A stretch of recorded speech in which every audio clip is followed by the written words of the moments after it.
about now? Is that any better? Is this better by any chance? Well, let's see. Well, if you if you mute yourself, then Does it it's sound not. better? Uh, I still can hear a bit of an echo when I speak, but it's bearable. It's fine. Okay. So, Well, I'll stay on mute as much as possible. uh, so we have a pull request open, which is fine, and we need to. Do you want to start the screen share? Oh, is it? Can you not see the screen share? Oh, now I can. Now I can. That's Good. a weird glitch. I got it. So what we did last time was these yield expressions, right?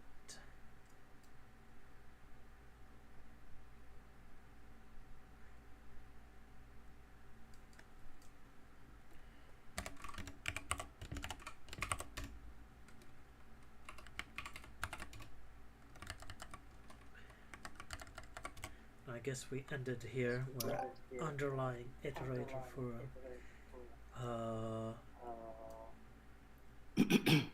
Yeah, I think the next item was to synchronize the terms. right. So I don't know how we want to go about doing that. Yeah, so the PEP for yield from calls it delegation, and I think we should stick to that terminology whenever we can. So the current generator's operations are delegated to that iterable. The values produced by that iterable are passed directly to the consumer of the current generator, which introduces the consumer thing as well, which we might want to standardize on too.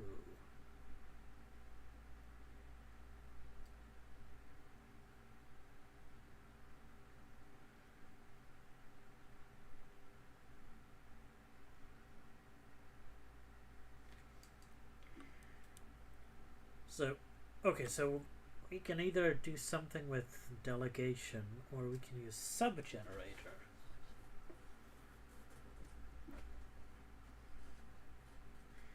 So how do you call something that, or someone that you delegate things to?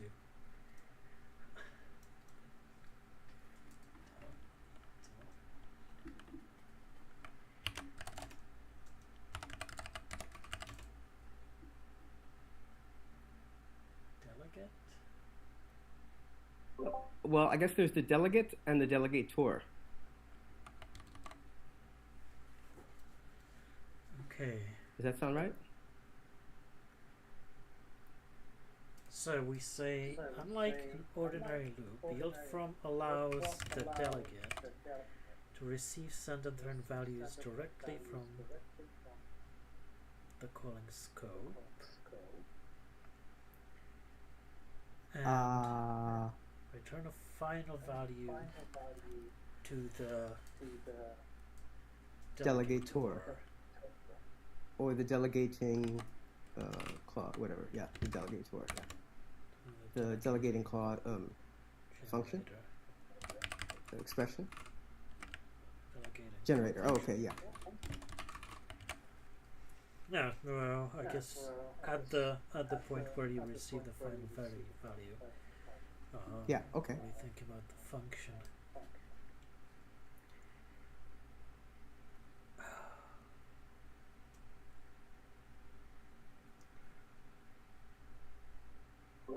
Do we want to have a reference to the PEP at that point, somewhere around there? So that should not be necessary. Everything in the PEP should be in the docs, except things like motivation for the change and alternate proposals and things like that. Oh, okay.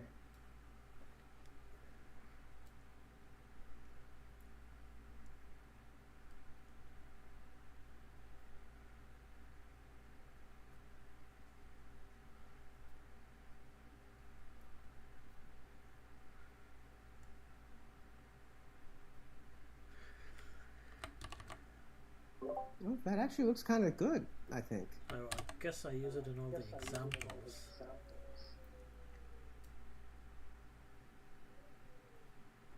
So I guess one point against this is that delegate can read as the verb delegate.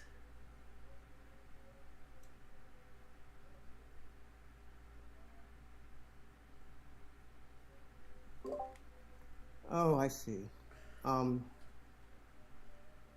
Which is really unfortunate. I mean, if I was It reading is. this for the first time and a bit tired, it's not as clear as it could be.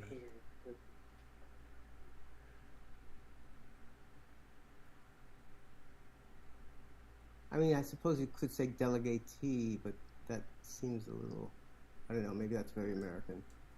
Delegatee? The delegator and the delegatee.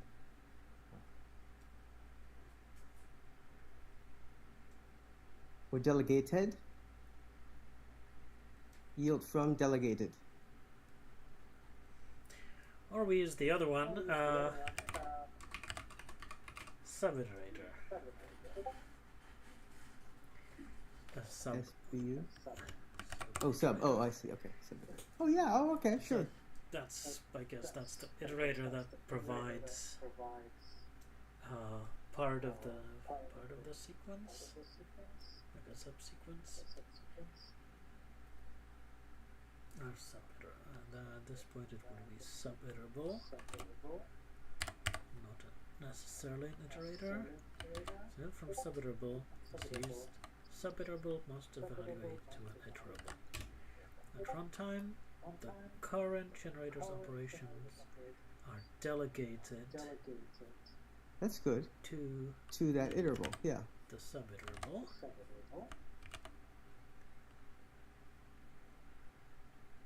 The values produced by that subiterable, or by the subiterable are passed directly to the consumer of the current generator. Right? Are they produced by the subiterable, or are they contained in the subiterable? I'm not sure if it matters. But they're passed directly, and the next sentence and example clarifies that. So.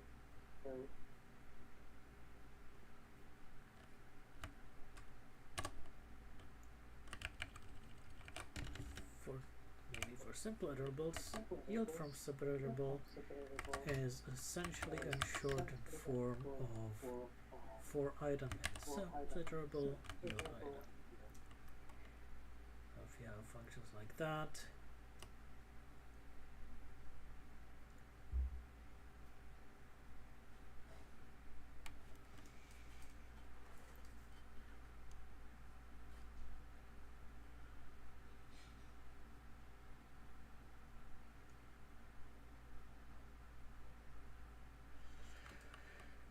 you can combine them. Or I guess if we are talking about simple iterables, we could even do something like a list here.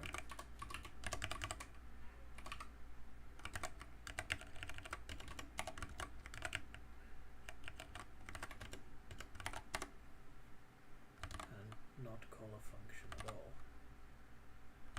From movements.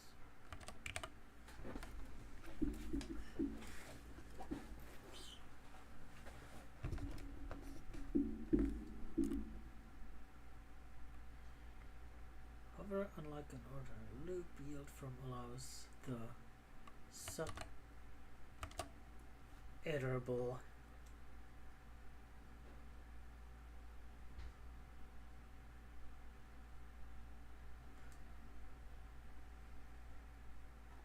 well, I would say yield from delegates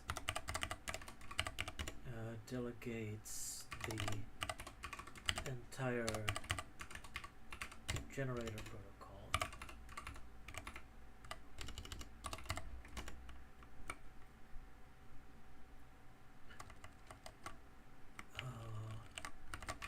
It allows imports the sub-iterable to receive values directly from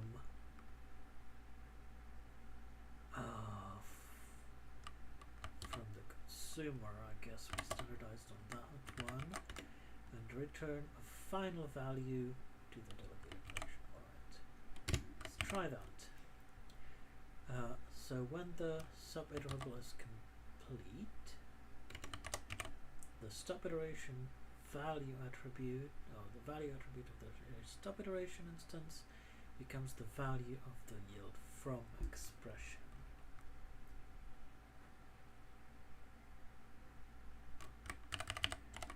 The value can be either set explicitly when raising stop iteration or when the sub iterator is a generator by returning value from the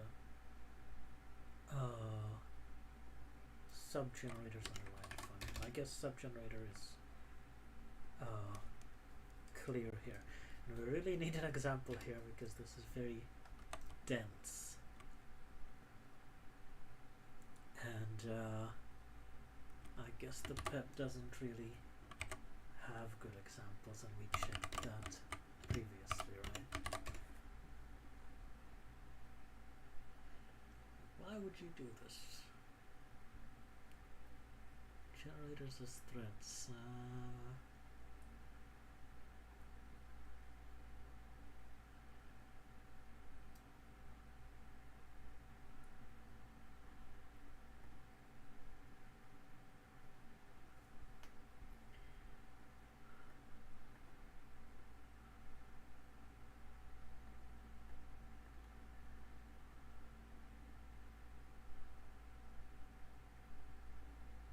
This is old. 3.3.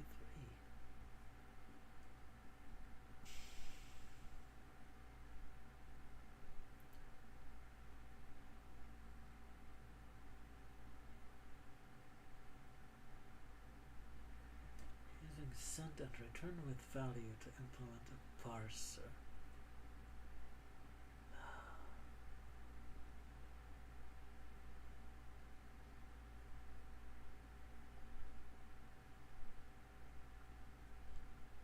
So there's a scanner.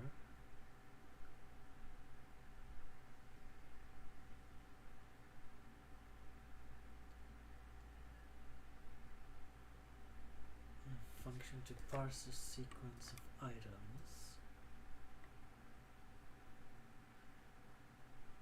Parse element will have an opening tag and a closing tag. And version 2, okay, so this is version 1, recursive functions. Version 2 is recursive generators. So this will parse items, and you send tokens to the parser, and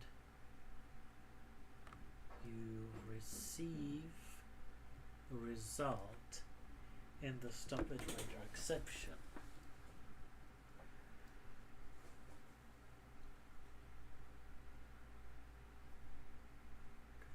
Okay.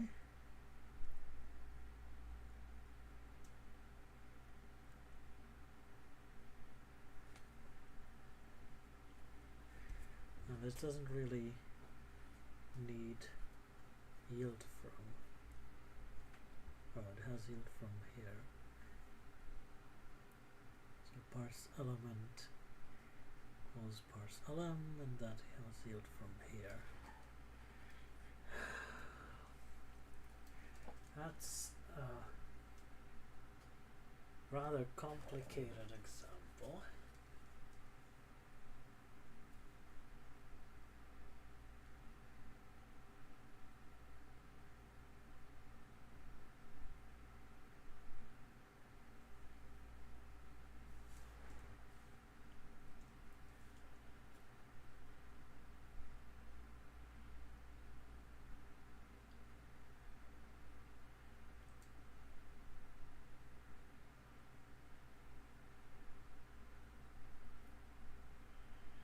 we do something? Could we do a parser example with some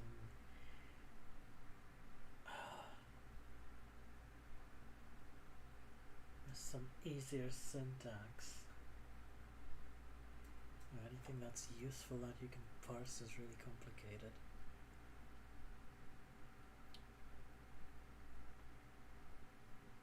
And then we have the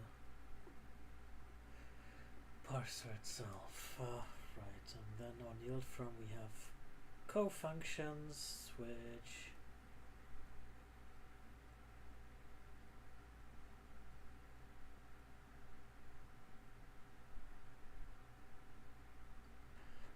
basically became async. But what is yield from useful for? I think we stopped here for a few times already, didn't we? Oh yeah, that's right.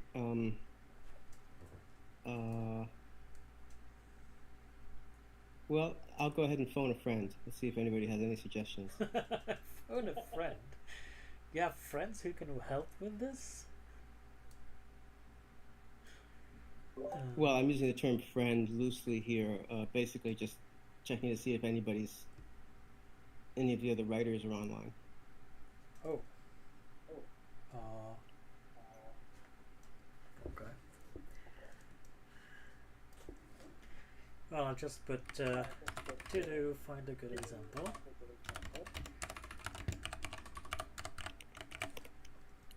Anyway, any values passed in with generator send and any exceptions passed with throw are passed to the underlying iterator, so that we call that sub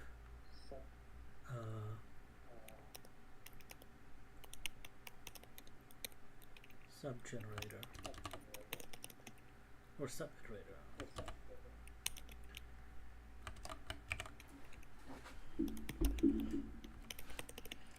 If this is not the case, then send will raise attribute error or type error, while throw will raise the passed in exception immediately. Okay. So this is fine. The only weird thing here, except for the example, is the word consumer. We probably want to standardize on that a bit more.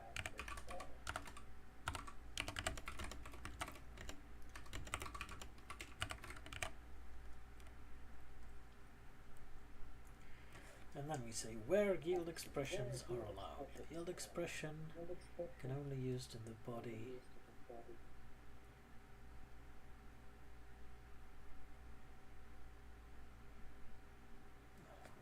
operation. And I guess we say the same thing for yield from.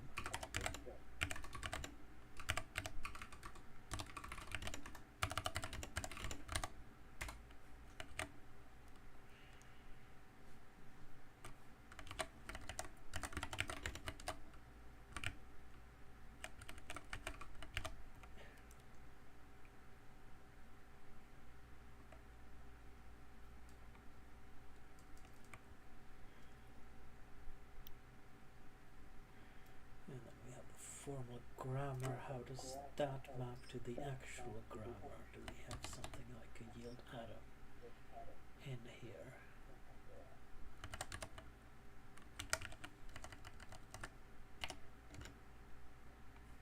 Have a yield statement, which is a yield expression.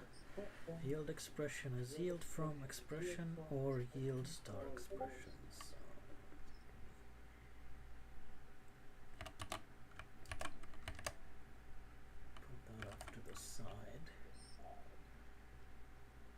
So yield atom. Aha. That's a bit different. So okay, this has a yield expression which is basically the same thing, Except we have star expressions instead of yield list. Does star expressions not appear in the grammar?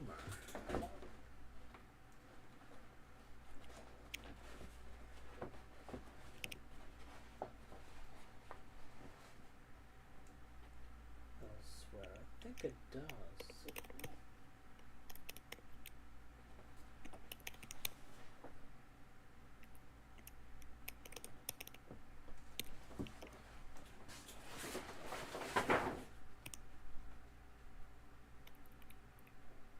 Oh, that can be an expression list or a starred expression list.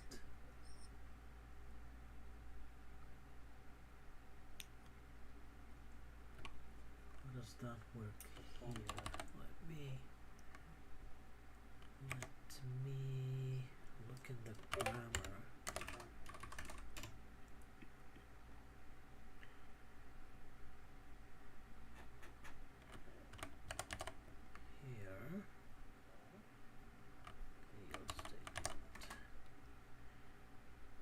Oh, might have a suggestion here.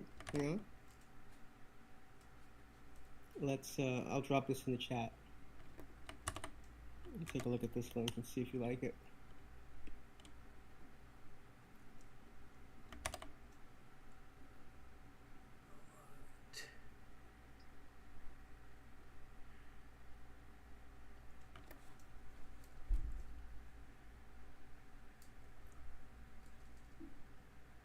Right, this is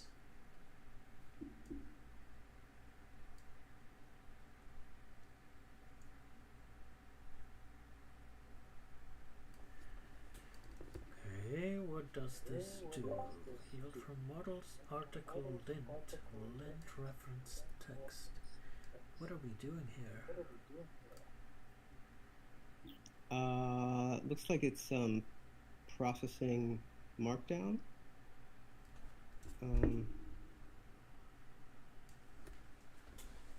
It's parsing stuff, and then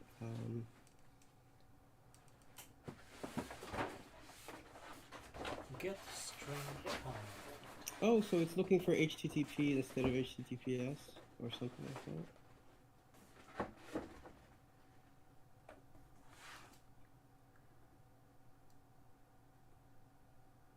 So lint reference text gets a cleaned value.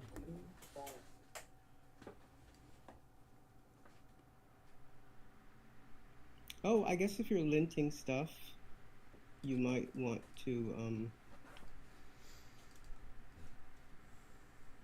actually, now that I think about it, I wrote a crawler before I really understood generators. I probably could have used it there. A crawler?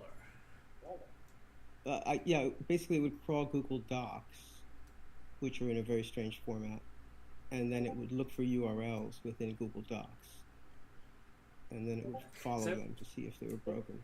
So I think the problem with using parsers as an example is that, you know, this part is clear, but then the example really needs to include the parser for something. And a useful parser is really really big for an example. Or what if we called it something like yield from broken links or something like that? Yield from broken links. I don't know. Just make up a function that's basically like looking for following links to see if they're broken, and if they are, then it could return the value of the link. I'm sort of thinking on top of my on my feet here, but.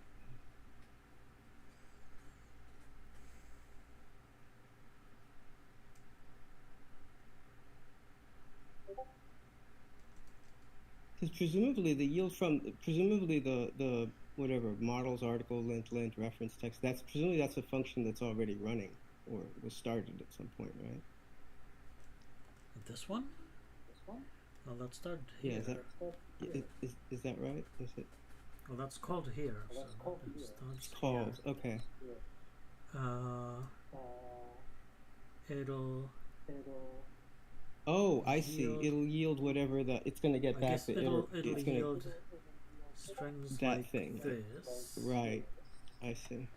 And then return a clean value. Yield warnings or errors. Oh, errors and warnings. That's a great thing to yield. Yeah. Yeah, maybe if you've got like I don't know, like a custom exception handler somewhere.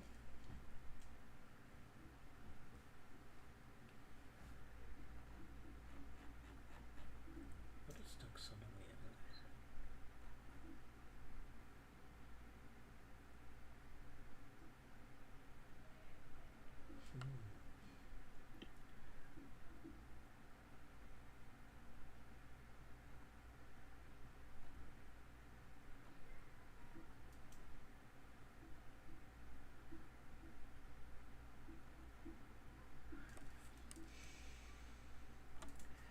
I'm just thinking about how to turn this into a very small example.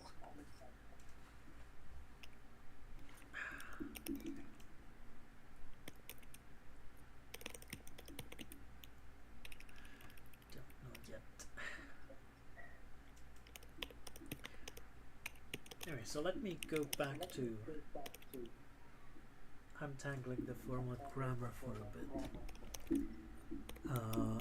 So we have yield expression is yield from expression or yield star expressions. And this uses this yield list.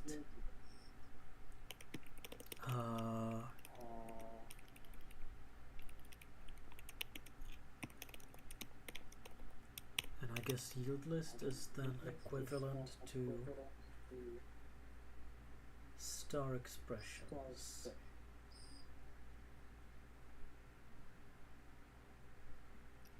Oh, yeah, there he goes. So he's saying that basically if you do he uses them for checking something for issues and then having delegated functions that yield some set of issues. Right. So maybe yield from like if we're using the dancing thing, maybe yield from like I don't know, someone is fallen over or can't dance, or I don't know, three hands. I'm not sure. No, well, the thing we're iterating in the dancing example is like moves. And for yield from, you'd have a function that returns some kind of value, which can then somehow use to influence the rest of the dance. Oh, this is kind of curious. Maybe. So he's got some. What about the examples? Let me give you this link. In the README of that repo, about halfway down. Oh. Yeah. These might be. Backport for yield from 2.27. Nice. Yeah.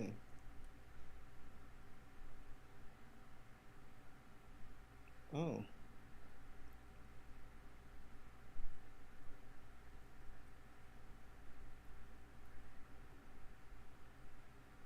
Yeah, I mean, we could always use an example that just uses a bunch of numbers and shows you what happens, but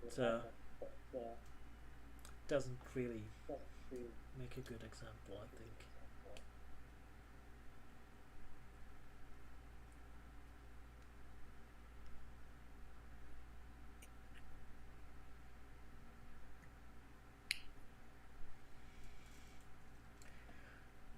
Yeah, so definitely we can fall back to this. So we can say, I don't know.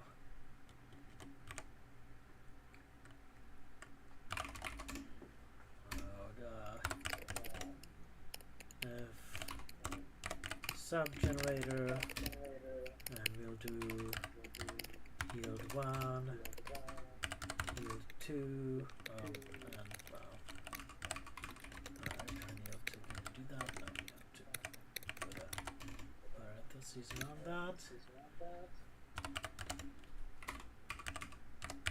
And then we have an outer generator that does result. Well, the sub generator is not that good. Let's do a different one. Let's do yield 1, yield 2, and return 3. And then the outer generator, the main generator, will say 3 equals yield from sub generator, then it can yield that 3, and I don't know, yield from the sub generator again.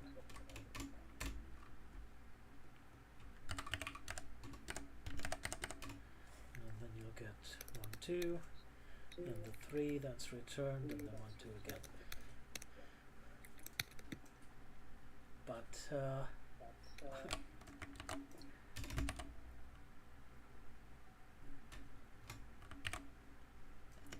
that's just meaningless numbers. That's not really a good example. It doesn't show you why you'd use something like this. Oh, here we go. This might be better. This example here that I just yeah. If you go follow that link, it should take you down to yes, yield from. It says verify stub runtime module name. Verify.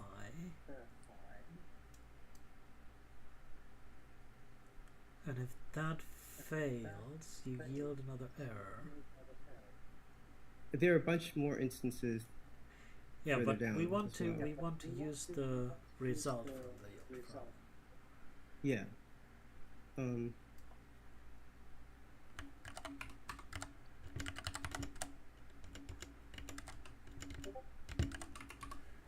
Does this ever use the result?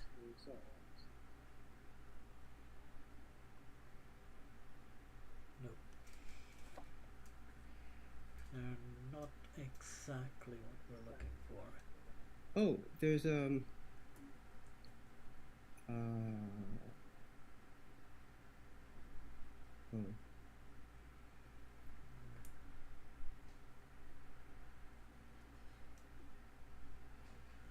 Oh, would that work with the yield error?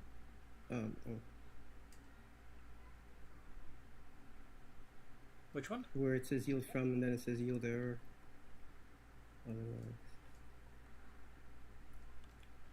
This doesn't use the result of the yield from expression. Oh, I see. So this is pretty much the same as the dancing example. Yeah. It just delegates generating a subsequence, but not this.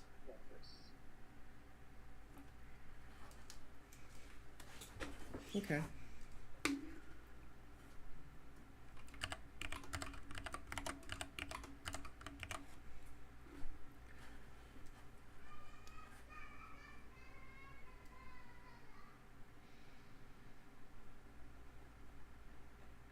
Anyway, well, this works as an example. Okay. We just yield 1 and 2 and return 3. It's not the best example, but yeah, I guess you can follow it. But I do want to get back to the formal grammar. So we have a yield atom, and let me see how that'll work. So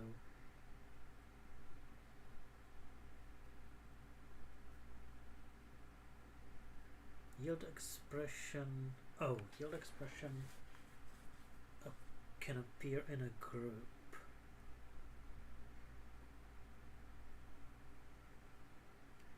And instead here we have a yield atom, which has a parenthesized enclosure. That works. It's probably better than putting it in a group, honestly. Group tuple yield atom or generic expression, and then comprehensions are separate in the other things here.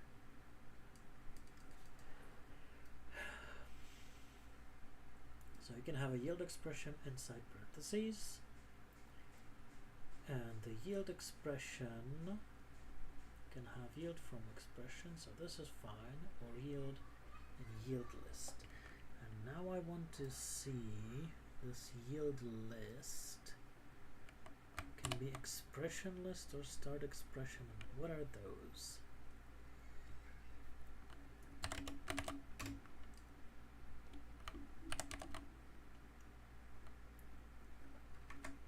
Expression list is, well, the list of expressions containing at least one, and it can also be a start expression list, which is something that contains start expression. Start expression can be an expression, so start expression list is a superset of expression lists. Right? The start expression can be an expression. So start expression, and I comma separated start expressions, and then optional comma can contain all of these expression lists, right? So start expression list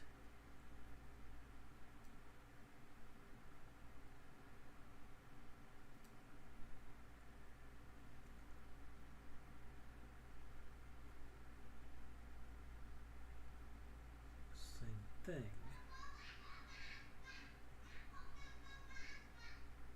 What's weird here is that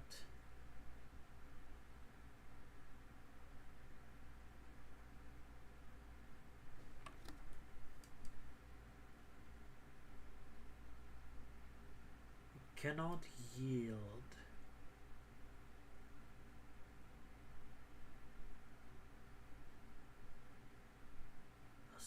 star expression without a comma after it? How does that work?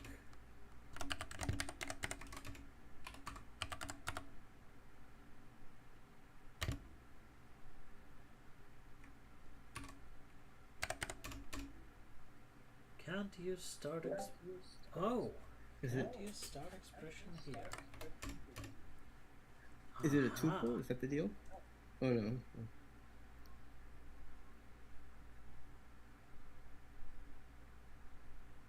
Oh, because it's an interval, so it has to be a list, right? Yeah, so this would unpack to this would have to unpack to something like here, and I guess in this case we don't know what it should unpack to. Right. So the formal grammar explicitly includes a star expression without trailing comma. So we can have start bitwise or without a trailing comma. And then there's a post-processing step.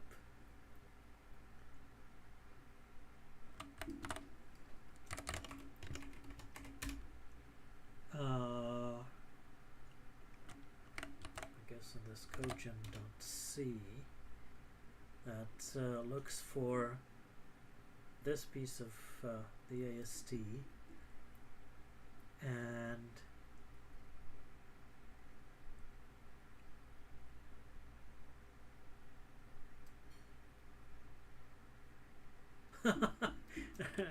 all legitimate cases, the start node was already replaced by cogent list or cogent tuple.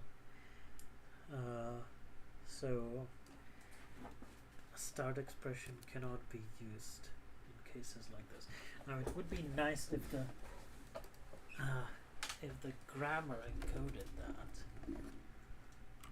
but well, apparently it does not. I wonder if we can just change the if we can change the grammar of star expression to only allow expression here. Well, the other ones would need commas. Oh, you mean change it in not in the grammar file, but in the in the grammar file. The grammar file. I don't know where exactly all the star expressions are used though. So that will probably break something else. But let's try.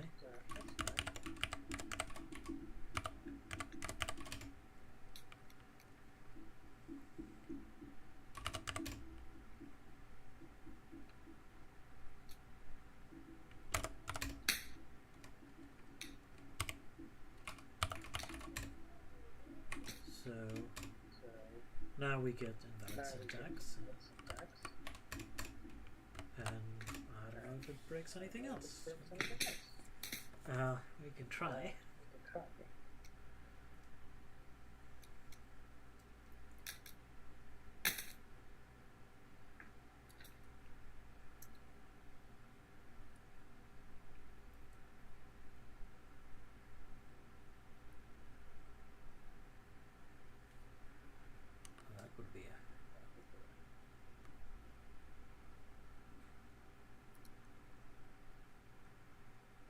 That would be an interesting change to make.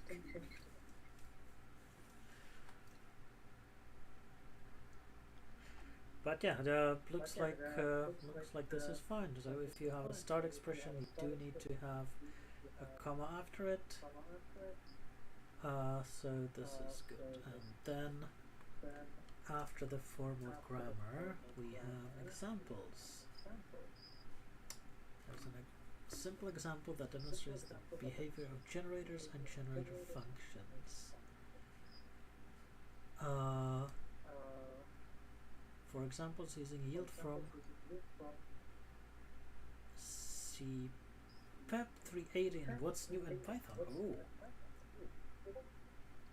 Oh, let's see where that leads.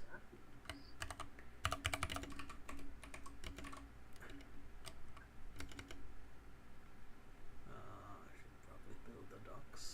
I'm looking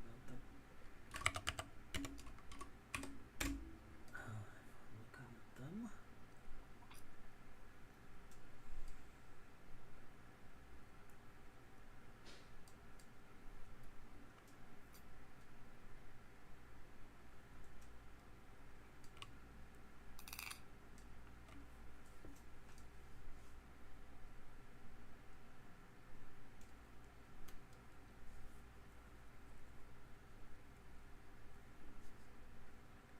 I see we already have 2 test errors from the grammar change.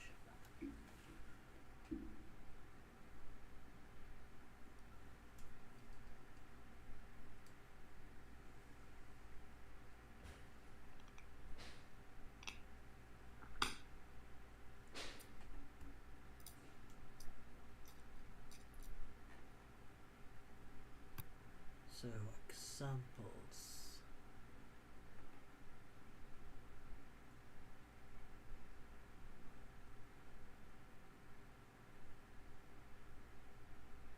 Okay, so this has the tally example.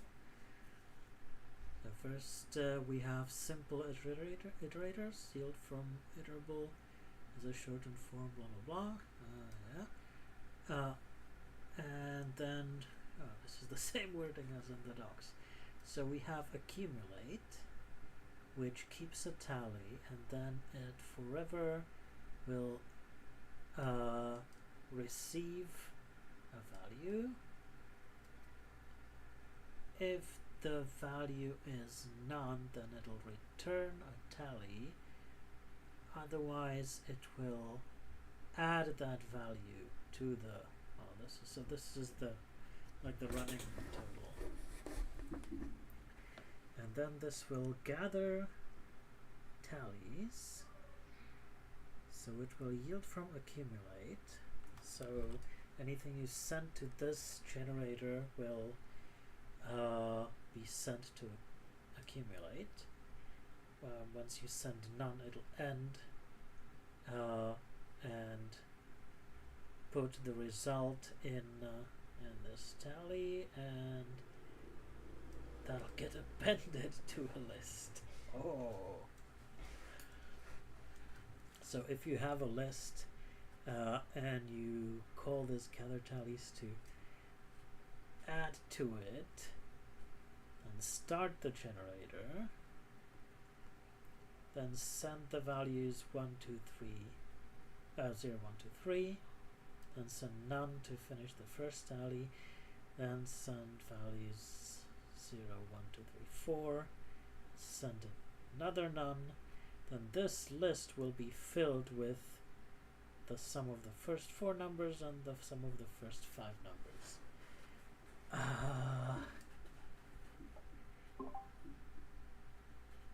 Which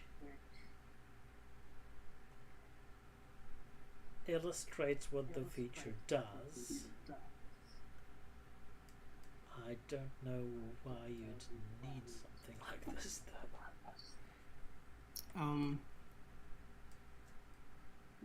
What about things that are like inherently nested, like days, weeks, months, like days worked, months worked, weeks, days of vacation, months, weeks of vacation. I don't know. Oh. Hours.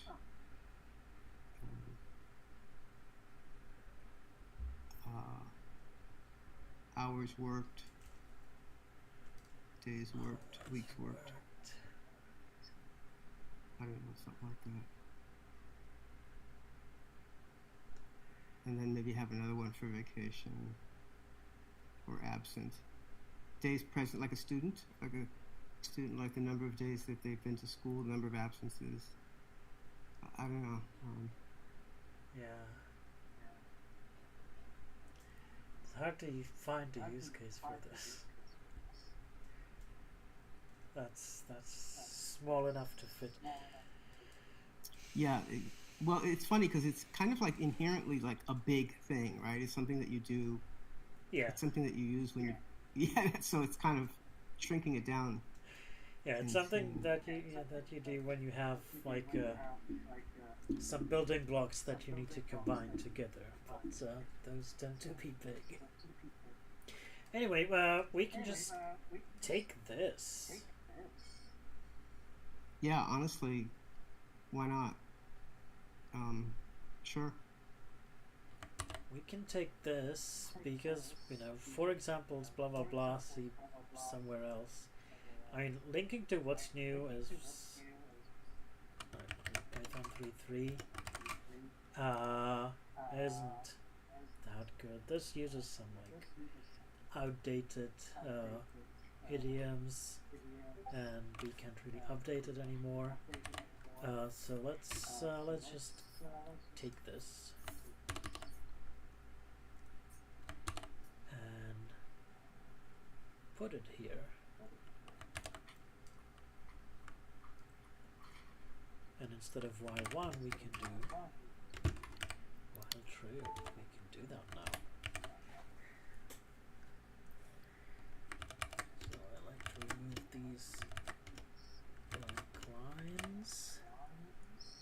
Oh, can just make them in.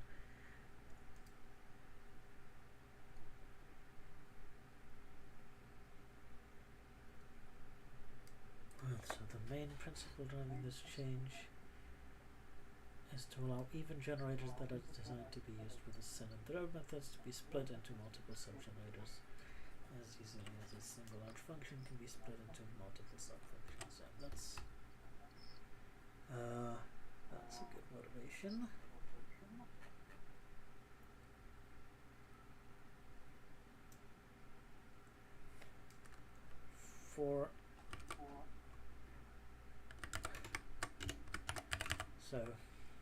For examples, we say here is a simple example that demonstrates the behavior of generators, blah blah blah.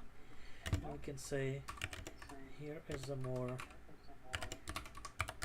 complex example that demonstrates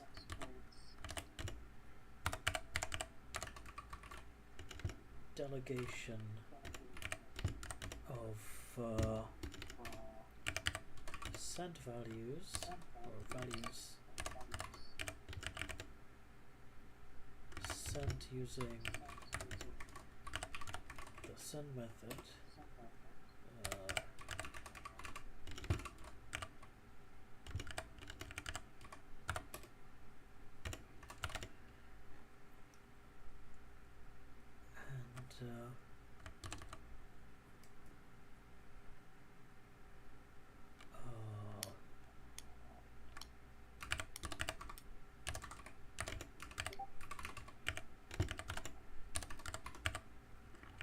receiving, I guess that's just one case of receiving the return.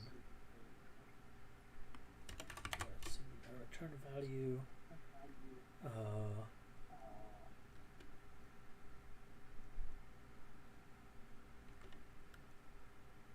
Or receiving the value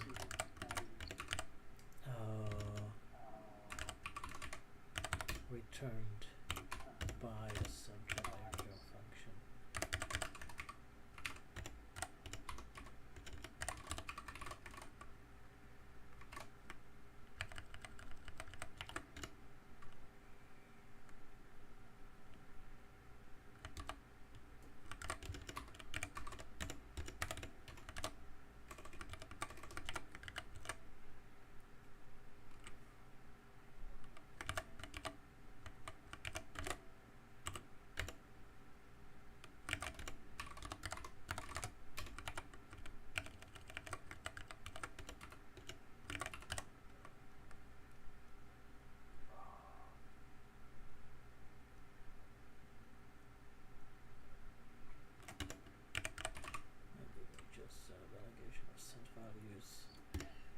Receiving the value generated by a subgenerator function.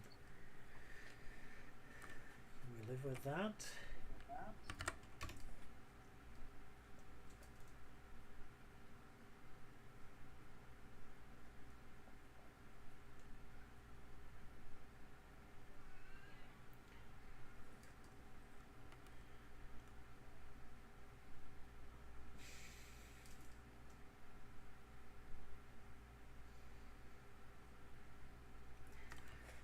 Maybe the examples should be in the runtime behavior section.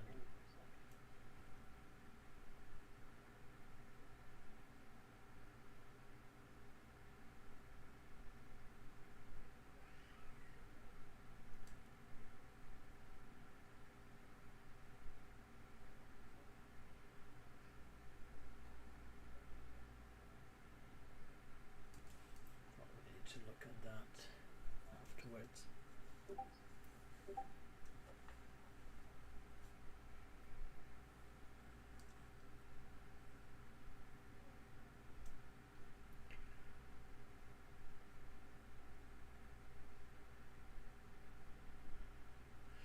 And then we get into asynchronous generator functions. I think we haven't looked at those yet.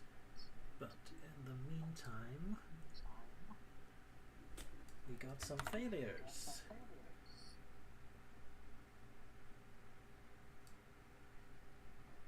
What are the failures? So instead of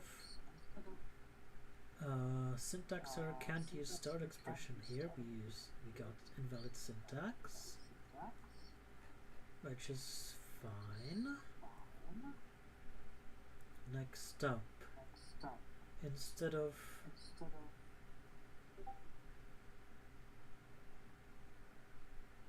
cannot delete start, we got invalid syntax. Okay.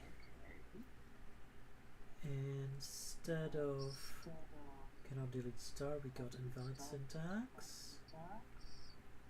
Do we have to put the brackets around it? Oh.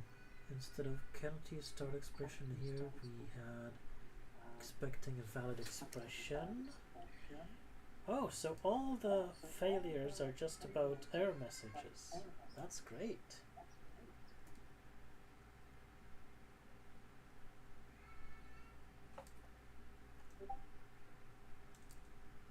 That's honestly good. We probably want to make this change.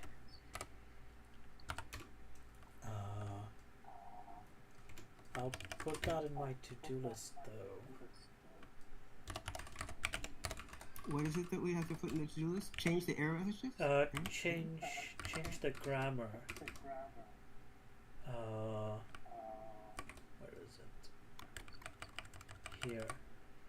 Where for star expressions you cannot have you must have the comma after you have a star expression.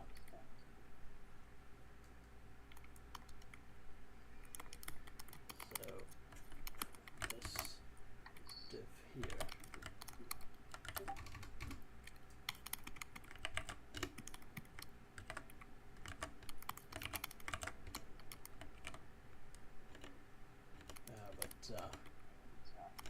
Changing the grammar will be will probably not be that easy. So for now I will revert that.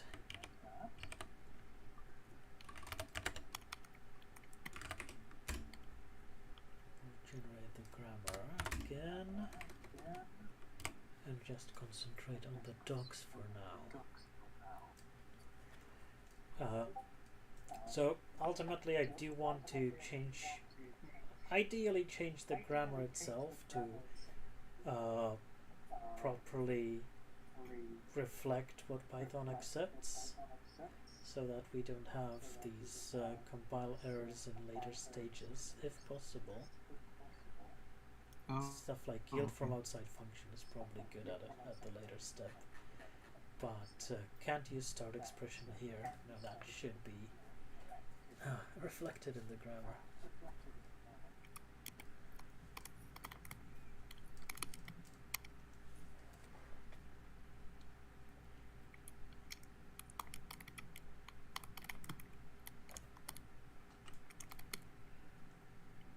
But that's for later. Now, asynchronous generator function. Can we leave this be? So the presence of a yield expression in a function or method defined using async def. Oh, you can have two words and a keyword. Ah, well, let's use that everywhere. You can have yield from.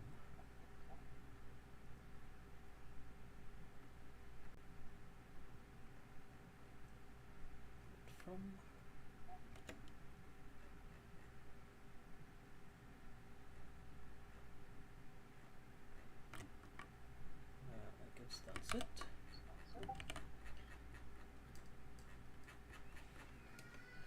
So, method defined using async def further defines the function further.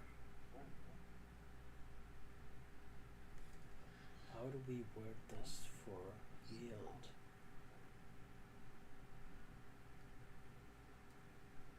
Oh, slightly differently.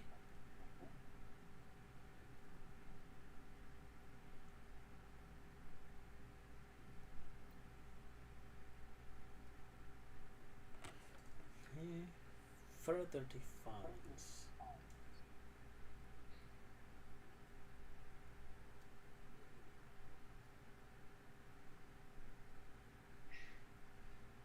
I guess that's acceptable. Yeah, that's fine. An asynchronous generator function is called. It returns an asynchronous iterator known as an asynchronous generator object. Should we... Asynchronous generator function. Oh, okay. Should we link to Yeah. To runtime behavior elsewhere.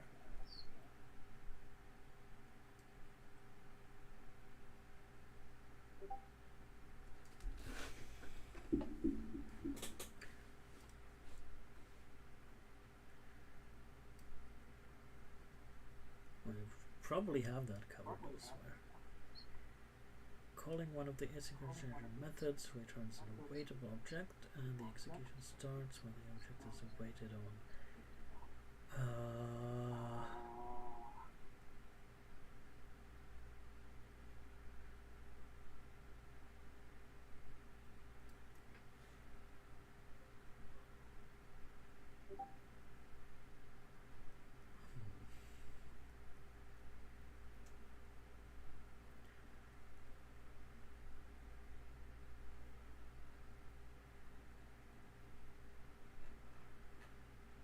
We have the reference for asynchronous generator iterators moved elsewhere,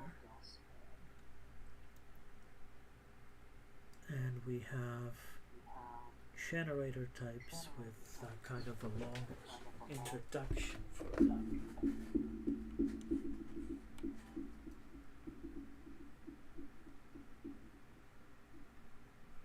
Of course, this doesn't cover yield from.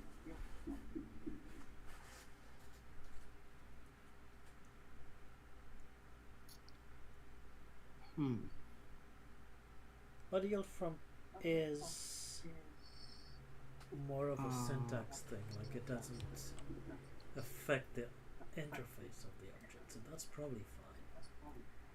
Well, I guess a yield from, like if you had a function that dealt the cards, maybe. No, I think yield from is fine in the syntax documentation. Okay. Because it doesn't really affect the interface of the generators. Yeah, it's not. I see. Sure. I've just made that. We have that inside the underlying function.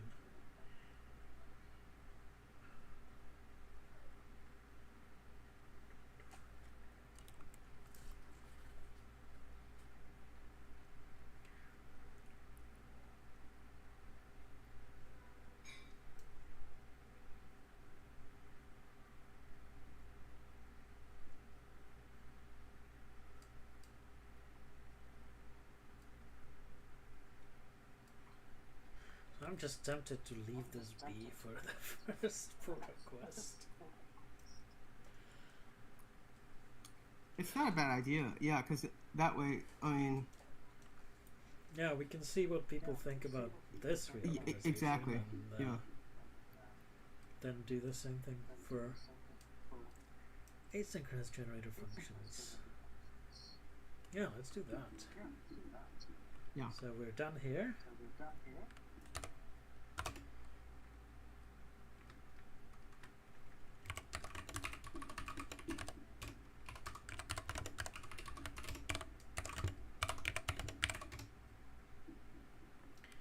And I guess since this depends on the pull request that's not merged yet, I'll just keep this in the queue, and after the first one is merged, I'll send this one. So it's just a commit without actually being a PR, right? Is that right? Yeah, I just pushed it to my branch on GitHub, so you can find it there if you look. Oh, actually, that's not a bad idea. I'll put that in the notes. But it's not a pull request yet. Oh, and I guess one more thing we could do is put the word consumer in more places. Oh, right. Like maybe put that in the standard type stocks.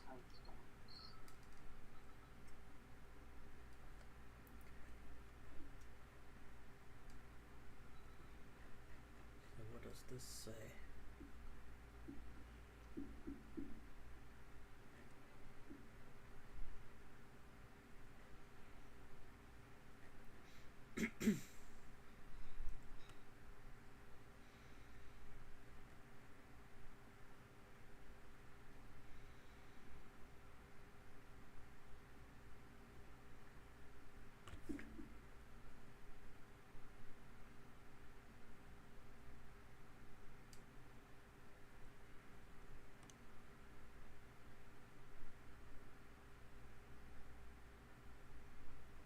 we already have consumer in these docs. Consumer asks the iterator to produce the next value, for example using next. That's fine, that's good. And then I guess we don't need consumer anymore.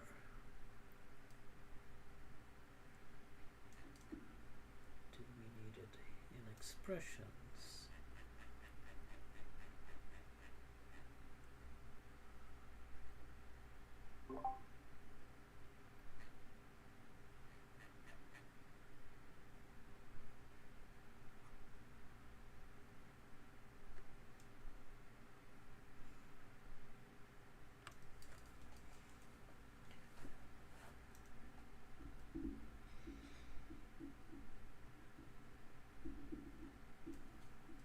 Guess not.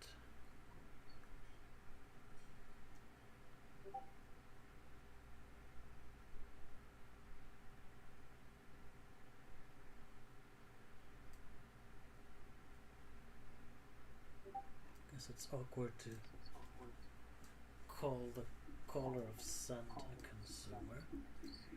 It's sending values to the thing that consumes.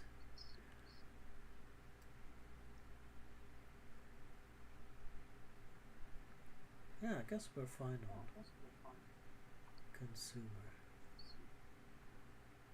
We have producer and consumer, right? Is that right? Well, we have an iterator and consumer. Okay.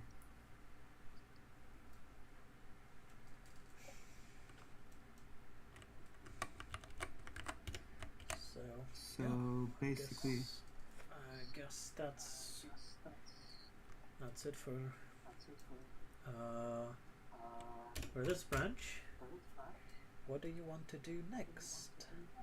Change the grammar, or look at another section of the docs? well, it seems like the grammar would be like a separate PR, right? Definitely. Well, so maybe we should just do that. I mean, it seems like it's a fairly narrow and tight, or is it? Well, I don't really know what I'm doing. Oh, okay. Well, never maybe made not a change then. like this to the grammar, but we can try. Well, no, I mean, I was just no, it'll yeah. be interesting. I need to get more into this grammar changing. So we branch off.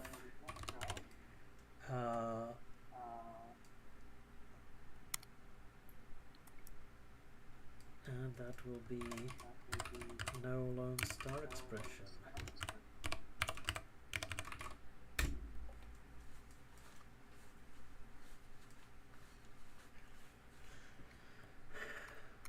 And what this branch will do is change the grammar so that in star expressions you cannot. So star expressions. Should I pull up my syntax poster?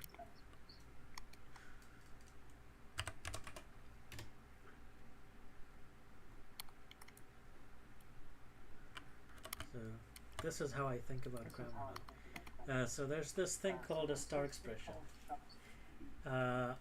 which includes both normal expressions and somewhat limited kind of expressions preceded by a star. And this appears in, let's see where it appears.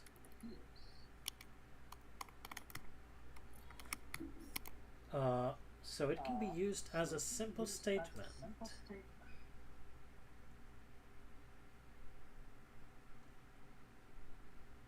So these are star expressions, plural, which are comma separated and can end with an optional comma. So that can be a statement on its own. It can be in a return, like after a return. It can be after a yield, Uh, here's another one after a yield.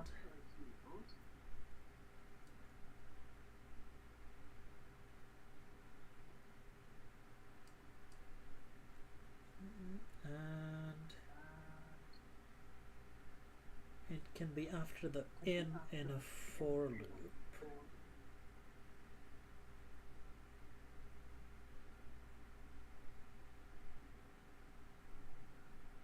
one more yield. And it can be a single one can be the type annotation of a star argument, and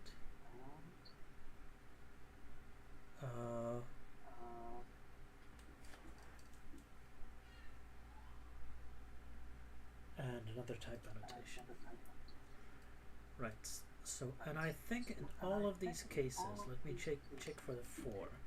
You cannot have a single star expression without the trailing comma. So let's check.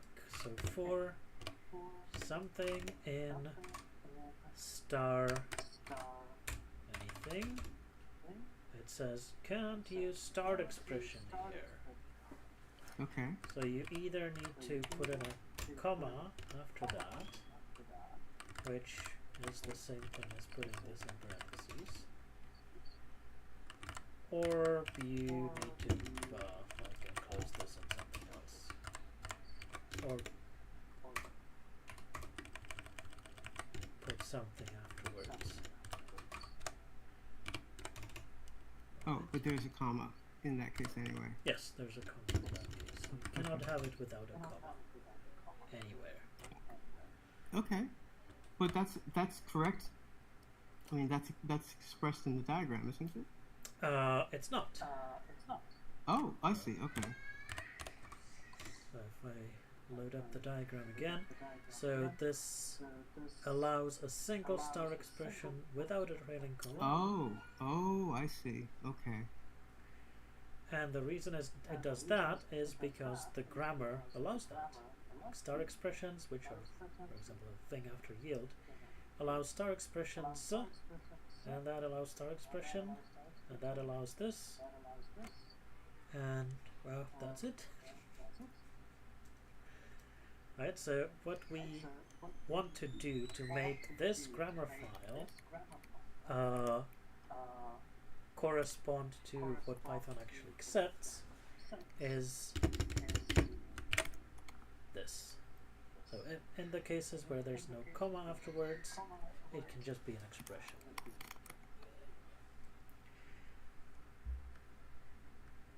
Now the problem here is if I, so let me compile it in a different window.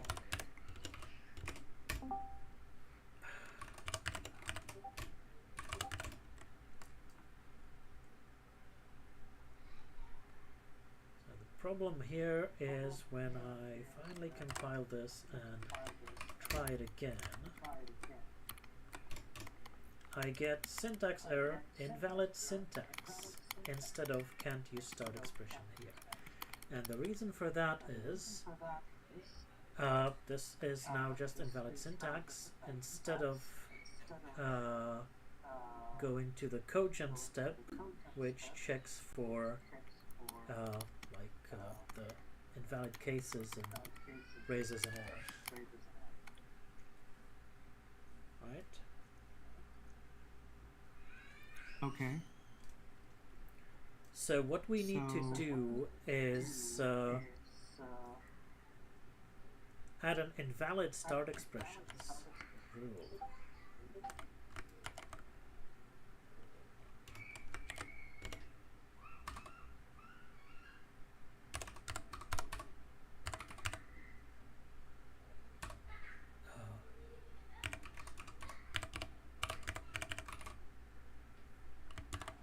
Right.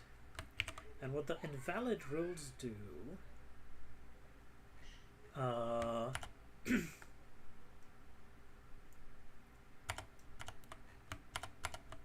well, they come after the main rules, and all of these will raise a syntax error.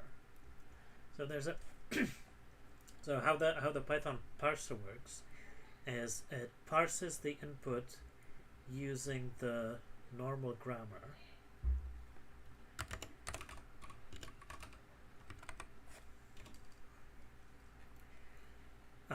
And then if that fails, it reparses everything with these invalid rules in effect. So yeah, first parses it without these invalid rules, as if these are not there, and if that fails, it puts in these invalid rules to get a better error message. So to get a better error message, I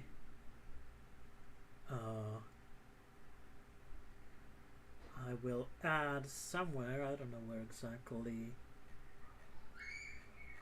put it this. I guess there's invalid named expression, I can put it here. So invalid lone star expression would be star and then the part of star expression that the delimiter? That we're disallowing. That would be this bitwise OR. So star bitwise OR. And in case that parses, then we raise syntax error at a known location, and I guess the location would be the star. And the error message will be the one that was raised earlier, and that's this can't use start expression here.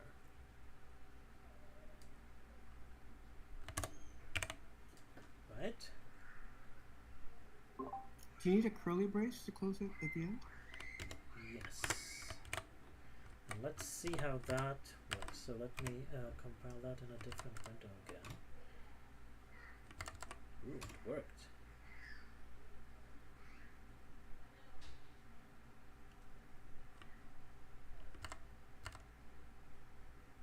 And yes, can't use start expression here, and it points at the star.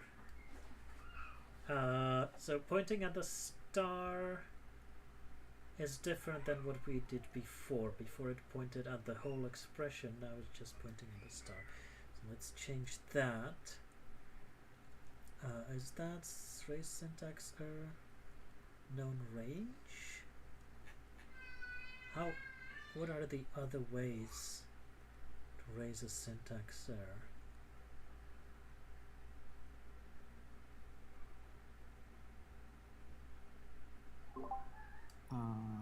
Location, range. I guess known range.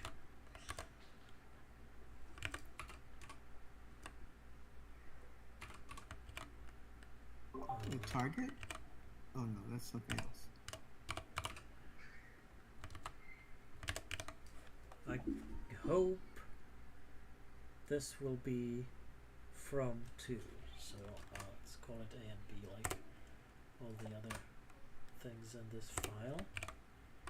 And let's see what that does. Is it valid?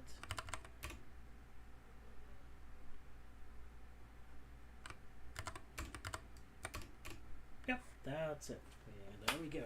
Nice. All right. Now I can run the tests. So I will run the ones that failed previously. It's this ones.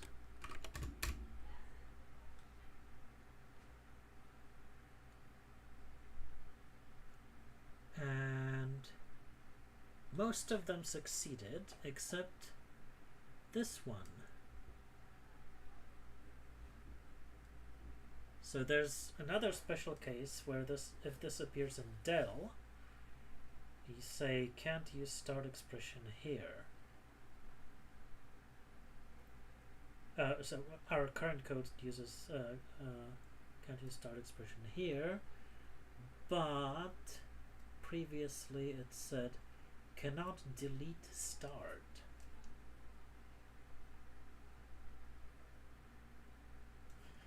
Which is interesting.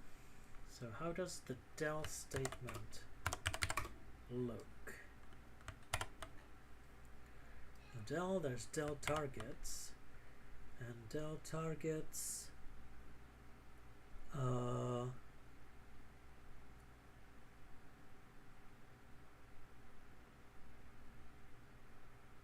is a comma separated list of del target.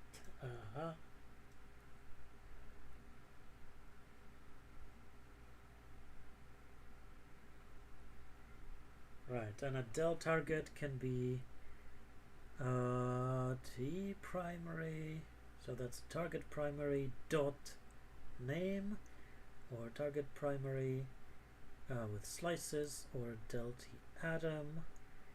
Now which one of those is a star? I guess that would be the t primary. It can be an atom. How are atoms defined?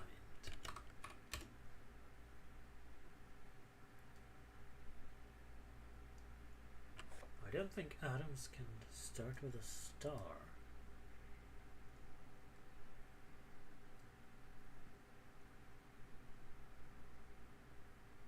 Where does cannot delete star come from? It's that in CodeGen as well. Where is it? Cannot delete start.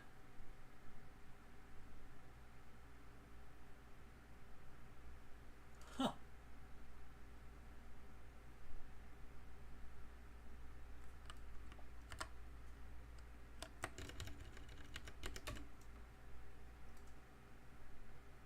Oh, cannot delete.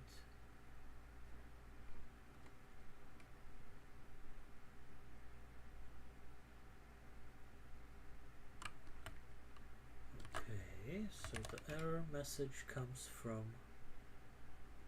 race syntax error invalid target.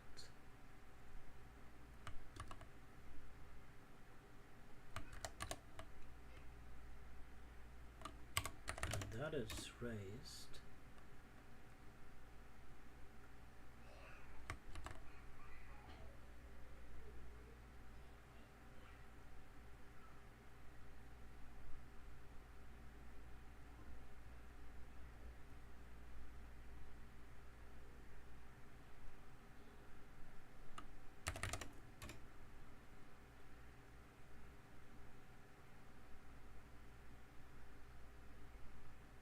Oh, the syntax error invalid target appears in the grammar file.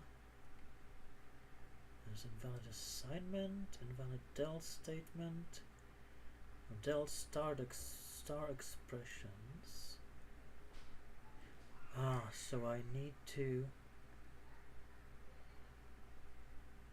put del star expression. I need to put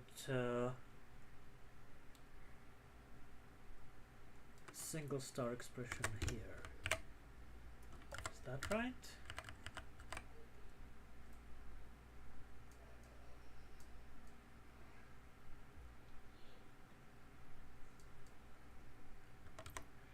So let me compile that.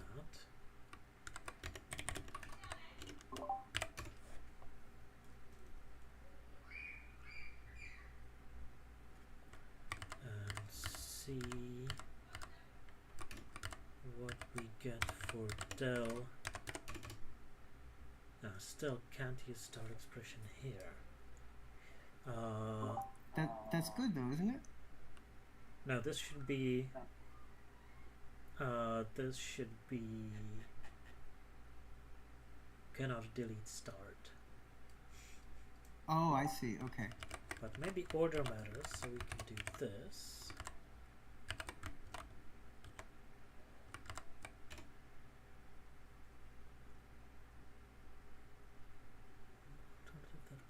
revisited del star expressions. Okay.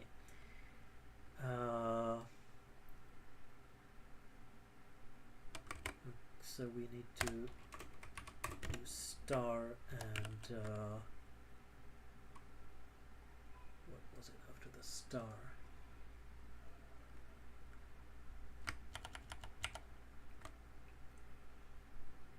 Bitwise or.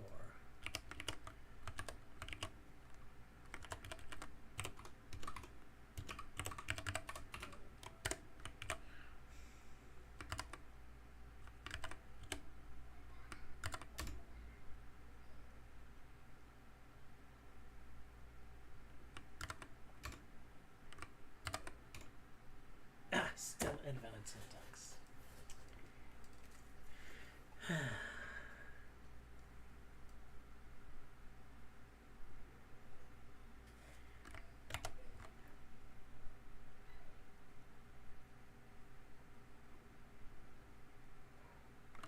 So maybe we need invalid del targets.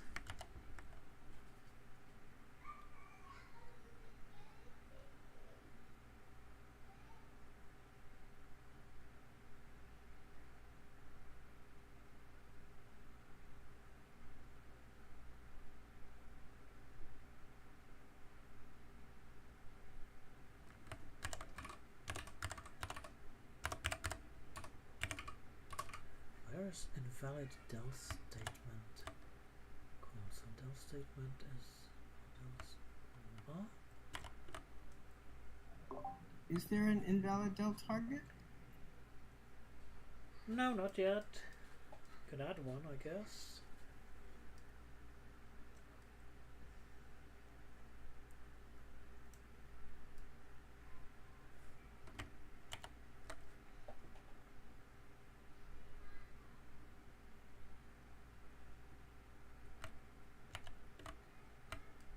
But why is this not working? Oh, there it says raise syntax error, invalid target.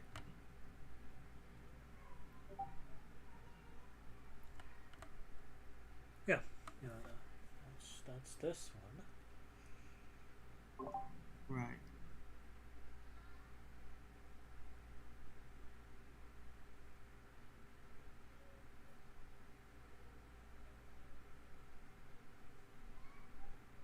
Is it the correct one though?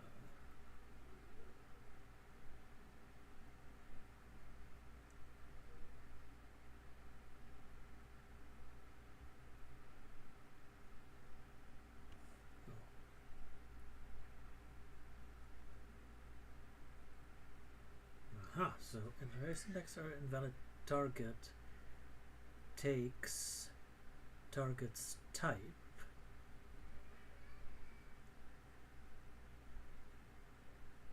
and invalid targets gets an invalid target of this type. What is the type here? The grammar. Del targets.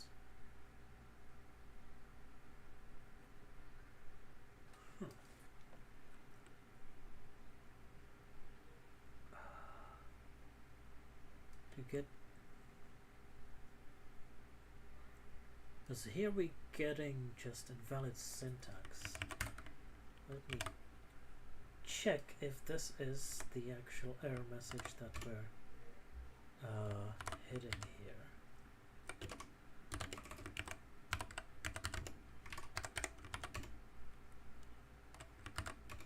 No, it's a different place. Okay.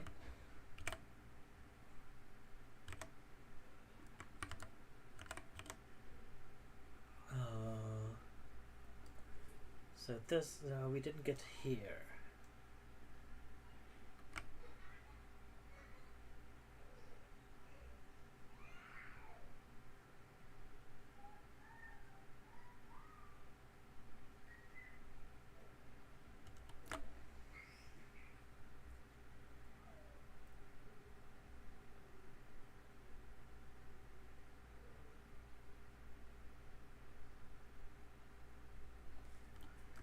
Why not?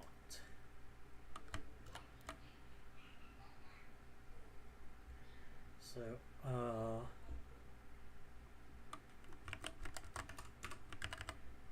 if I make this its own rule, like invalid del star, and put it as the first alternative, will we hit?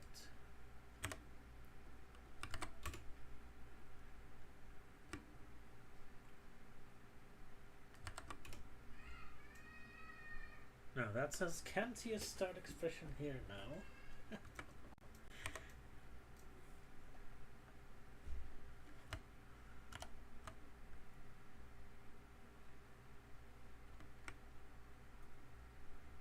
Which is interesting.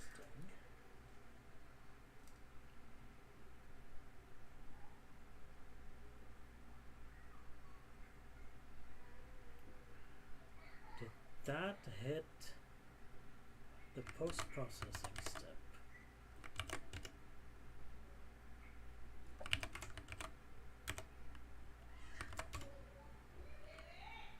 Okay, I really don't know how this works. No, that's that hit the invalid rule. Okay.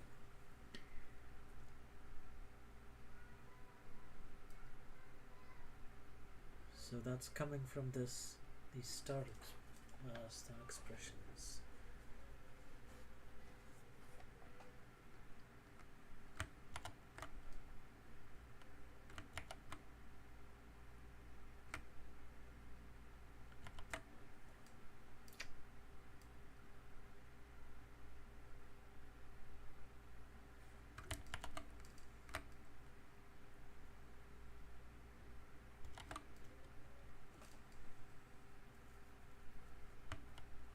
Going with the star expressions.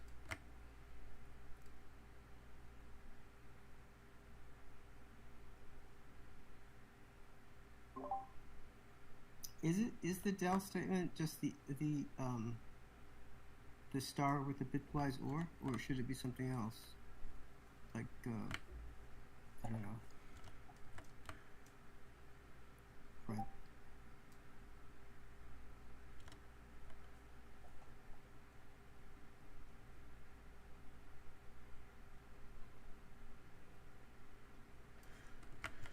I don't know. So if this fails to parse, does it try the other variants?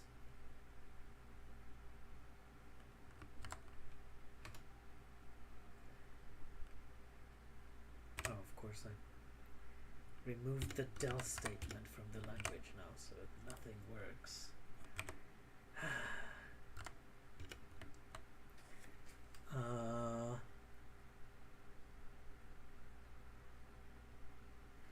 I don't know, maybe I need to use a look ahead. Del star cut.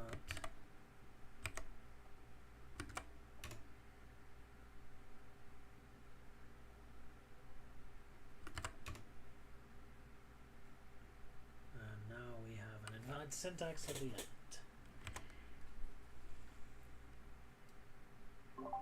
Oh, well, that is kind of correct, right? Because that's supposed to be where the comma goes, no? Sure. I mean, it's not a great, it's not a great error message.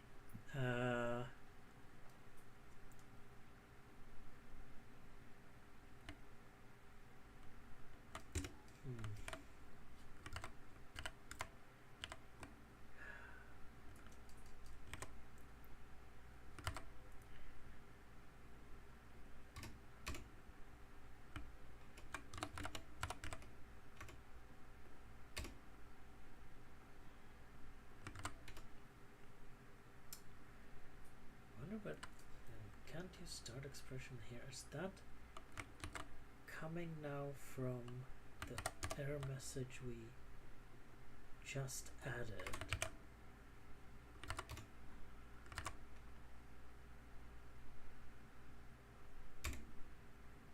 Yes. So somehow we're getting invalid lone star expression from star expressions. And we're getting that from the del statement for some reason.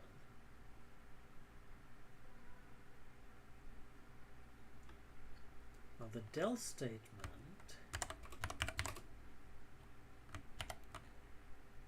uses del targets, which is a comma separated list of del target. So wait, if I run regular Python, can I delete things like this? No, I cannot delete start.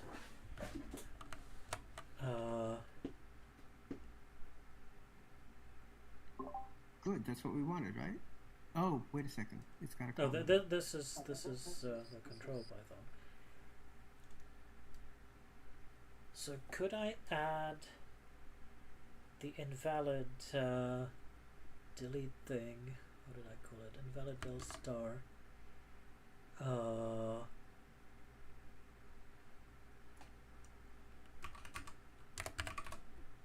Could I have invalid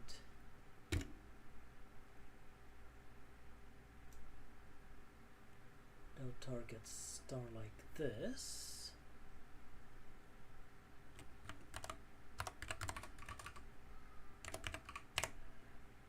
And put it here. Would that work?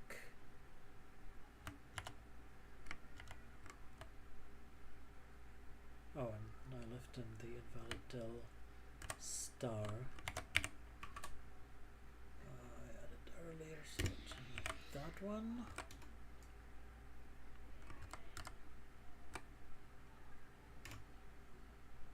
And back to invalid syntax.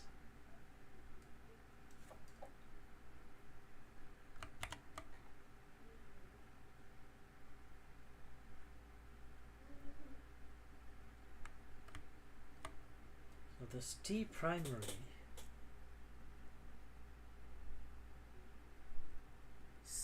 always starts with T primary except in this atom here. What's atom?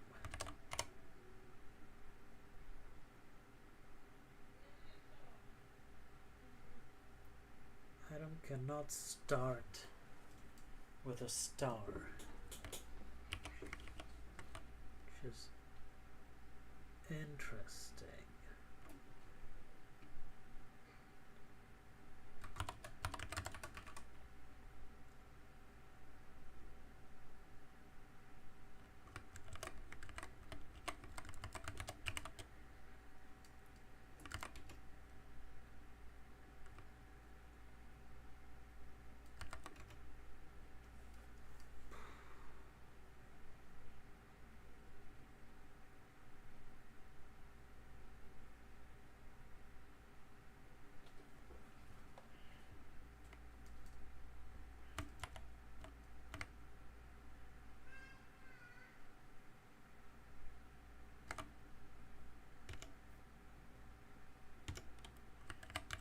Put a star here, will that said okay, I'm out of ideas.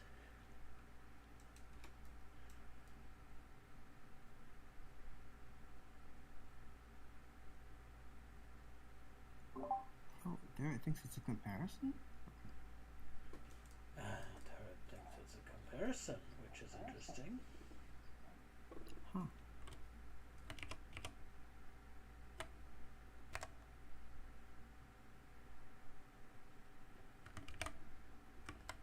Very interesting. I probably need to figure out how to debug the parser a bit more.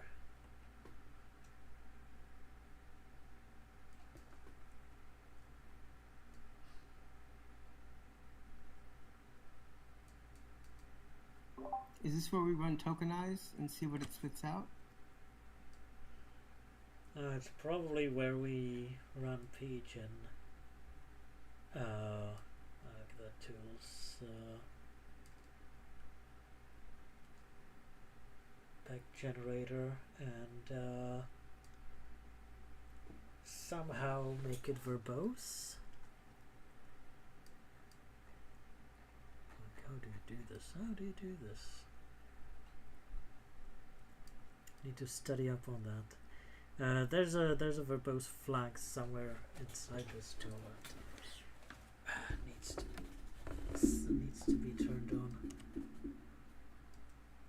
It says if verbose. Yeah. So this is the Python parser. I don't know if the C parser has that. No, no sign of a verbose on in the C code. So I would probably need to generate a Python parser and run that. But I think the Python parser no longer works on the... Oh, the Python parser doesn't work on the grammar.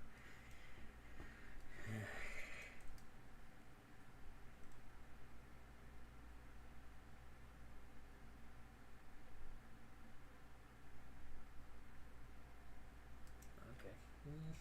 Again, out of ideas.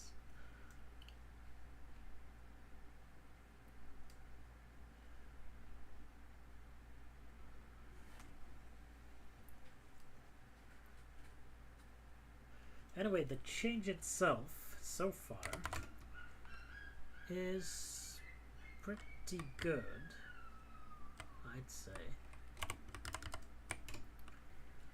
Just need this this one little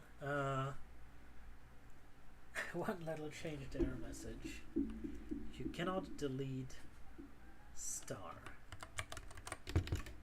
Cannot delete start.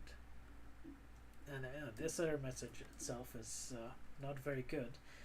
If we can reproduce that, or if we can put this error message in the grammar file, we can then improve the error message. But how do we do that? Syntax error invalid target.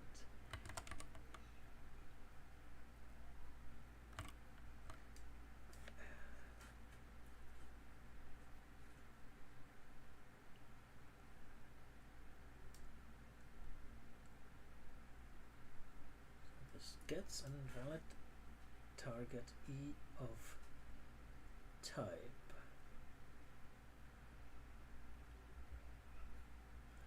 Which is an expression.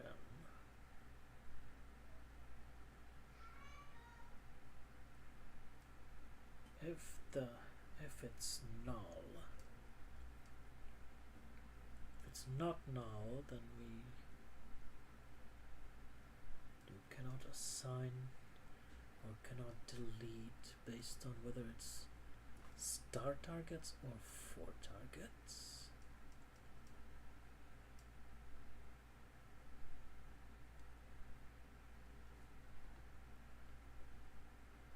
What is this type? That's the But we want delete targets, right?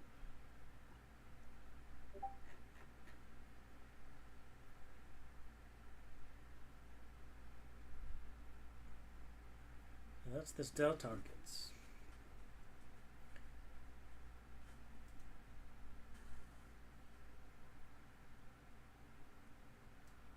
Okay, so it's not star targets or for targets, so that would go here to cannot delete.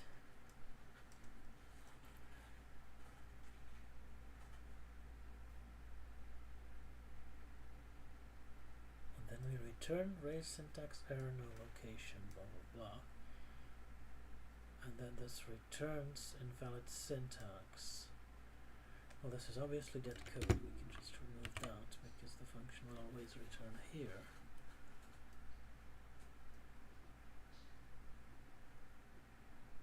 What is check null allowed?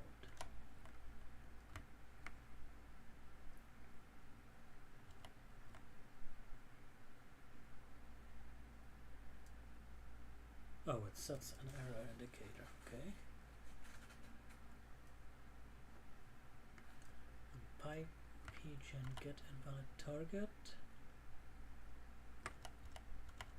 What is that?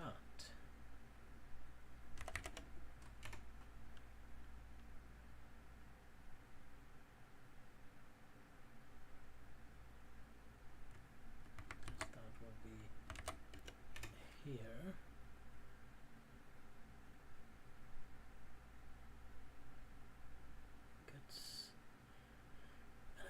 Expression and a type.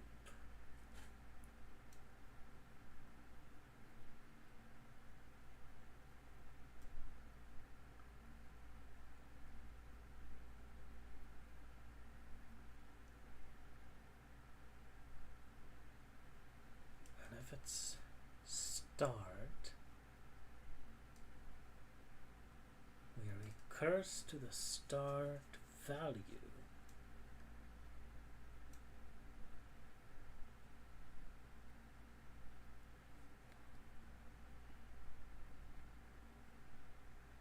Oh no, but if the type is del targets, we return a value. So pipeagent get invalid target.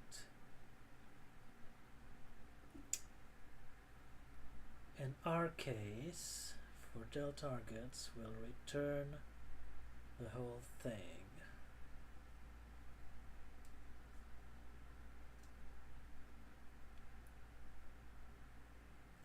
So this will return this expression as invalid target, and then this should raise the syntax error saying cannot delete, and this is start. So pipeagent get expr name is probably here as well, right? So start kind, this gets the start here.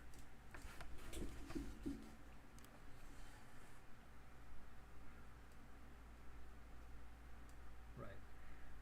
So looks like this function will work as expected. I just needed to fire.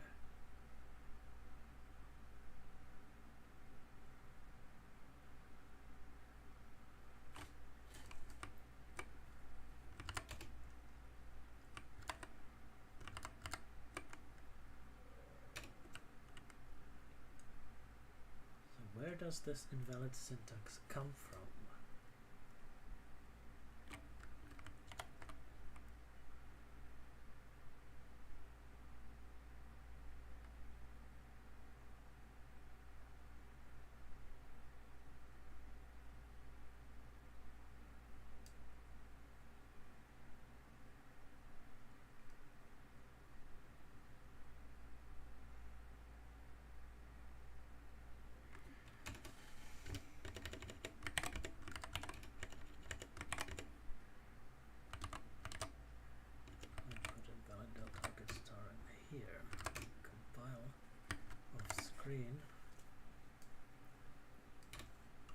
And nope, doesn't go here. Anyway, that is unfortunately all the time I have for today.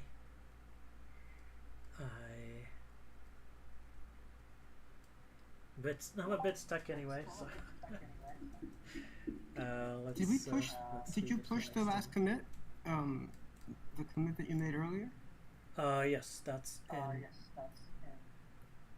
in branch expressions yield, hopefully. Oh, expressions yield. I see. Okay, I was looking at the wrong branch. Thanks. And I can commit this one as well.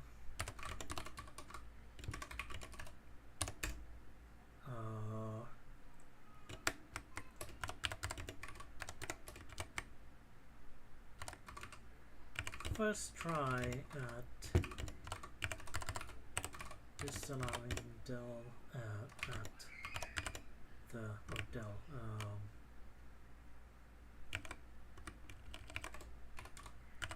yield and del at the grammar level.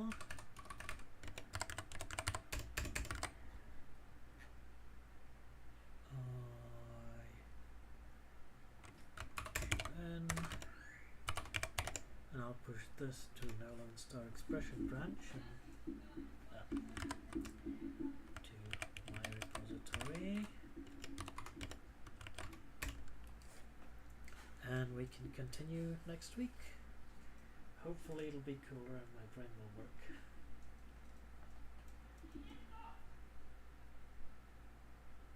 work. Okay, sounds good. Is there anything I can do to help? Do you want me to chase something down, or? Well, if you want to explore this, you're more than welcome to. I don't really have any leads right now. So let's look at this next week. Okay. Do we want to commit this much, or? I pushed this to my no lone star expression. Oh, branch. no lone star expression. Oh, okay, new branch. Got it. Okay. Alright, so see you next week. Thank you. All right.